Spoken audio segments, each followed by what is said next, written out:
Eritrea, on the shore of the Red Sea. Eritrea was colonized by Italy in the late 1880s. In 1935, Mussolini used Eritrea as a base when his troops marched on Ethiopia to the south. Ethiopia fell to Italy, uniting Ethiopia and Eritrea for the first time. In 1941, British troops defeated the Italians and reinstalled Haile Selassie on the throne of Ethiopia. But no freedom was given to Eritrea, which remained under the control of the British. At the end of the Second World War, the United Nations started talking about what was to be done with Italy's former colonies in Africa. In 1952, the United Nations decided that Eritrea should be joined to Ethiopia in a federation, although Eritrea would be allowed to keep its own flag, its own parliament, and its own judicial system. The United States supported Haile Selassie and wanted to make use of Eritrea's strategic location on the Red Sea. So, the United Nations voted for the federation scheme. In 1962, Haile Selassie unilaterally decreed Eritrea a province of Ethiopia. This against the will of the United Nations. The United States used Eritrea for its own military purposes. Outside Asmara, the Eritrean capital, the Americans built a Kagnew communications base. This base played quite an important role during the Seven-Day War in the Middle East in 1967 and during the Vietnam War. In 1974, Haile Selassie was overthrown and a military regime called the Derg took over Ethiopia.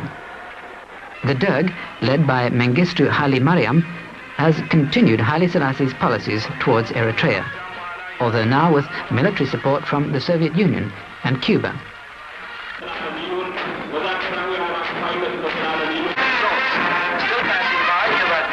What is life like in Eritrea today? This is what life has become after more than 20 years of war.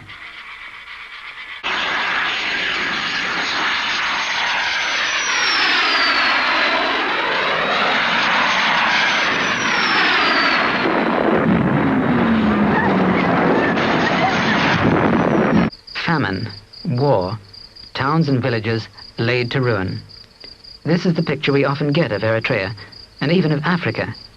And it is a part of life for Eritrea's 3 to 4 million people.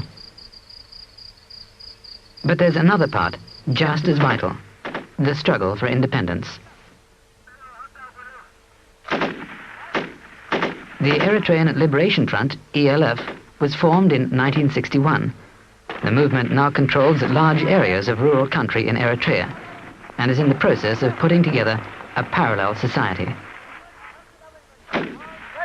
ملشانا وحسنا الديمقراطية وقال سنائي مالشانا ندخونا يكون تطبقت قدر عمومي مالشانا. This is the militia, a sort of home guard found all over Eritrea. The militia is made up of farmers who defend their villages until the Liberation Front troops arrive. 13 men using a few ancient rifles began the armed fight in 1961. Today, everyone is involved.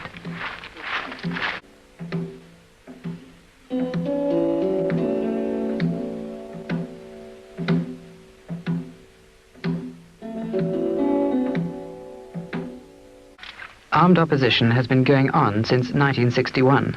The Eritrean people's identity was recognized by the United Nations in 1952.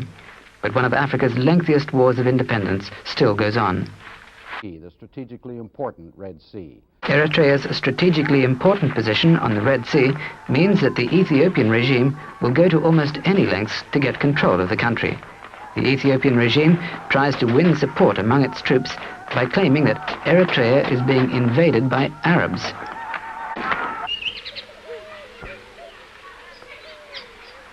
درب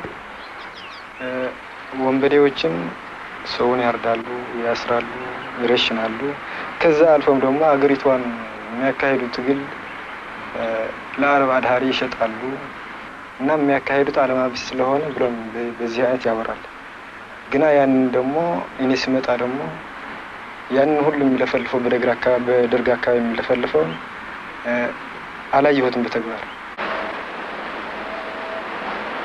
ለኤርትራ ጥያቄ ያው ኤርትራ ተገንጥላ ኤርትራ ወንበዴዎች ኤርትራን ገንጥለው ለአረብ ሊሸጡ ነው። ተራ ወንበዴዎች ናቸው፣ ተራ ሽፍቶች ናቸው።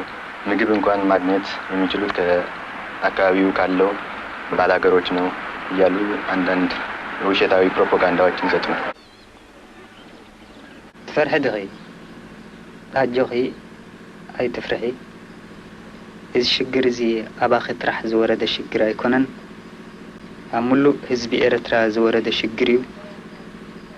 ህዝቢ ኤርትራ እውን ካብቲ ዘለዎ ሽግራት ሓራ ንኽወፅእ ምንቲ መሰሉን ሓርነቱን ናጽነቱን ኢሉ ዝጀመሮ ቃልሲ ዳኣ እምበር ፈታዊ ውግእ ኮይኑ ኣይኮነን። Do you like to watch them? Yeah, we see them all the time. So what? We see them. And we don't care until the final time that we'll be ready to hit them. And we know we are going to hit them very hard. And you think that a Kalashnikov, a few grenades, and your determination is enough to overcome the obstacles, the Russian equipment, the tanks, the artillery? Yes, it's the will of the man that fights such kind of wars. It's not really the sophistication of the weapons. In Eritrea, the armor is for show. Russia's support of Ethiopia has to date done little more than provide the guerrillas with some unexpected garnishing for their victory celebrations, and there have been plenty of those over the past few months. These Soviet tanks, some with less than 50 miles on the clock, are now part of the Eritreans' 1st Armoured Brigade. The guerrillas admit that they're unlikely to use them in battle, but what better for morale, they add, than to be able to parade them under the noses of the enemy. Extraordinary confidence and an admission of defeat, but not perhaps without good reason. The EPLF now has more than 30,000 fighters under arms. But the threat is all too apparent. For 3 months now, a Russian naval task force has been keeping the Ethiopians in Massawa alive and the guerrilla positions under regular bombardment. If it isn't from the ships, it's from the artillery and the planes.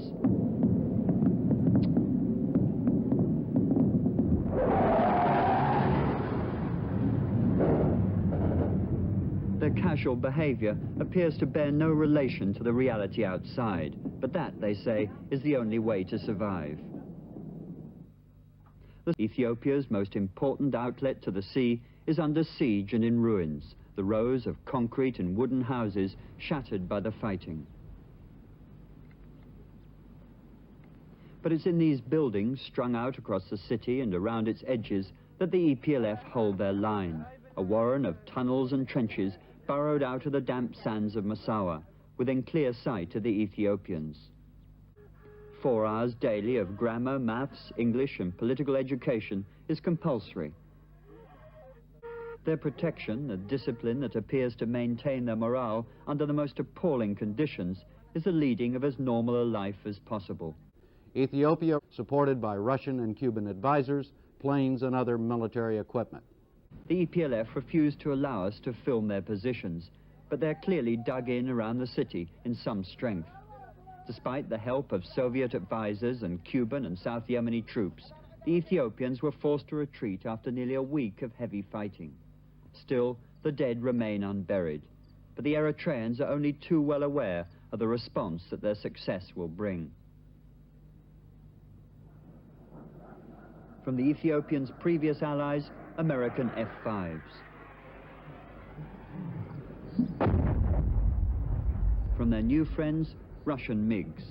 This city of 250,000 people may be under siege, but it's rapidly being built into a formidable fortress. A Soviet airlift that involves 20 or more flights a day has been underway since last month. New armor, food and fuel for a garrison that now numbers some 20,000 men. But the guerrillas still manage to infiltrate behind the Ethiopian lines.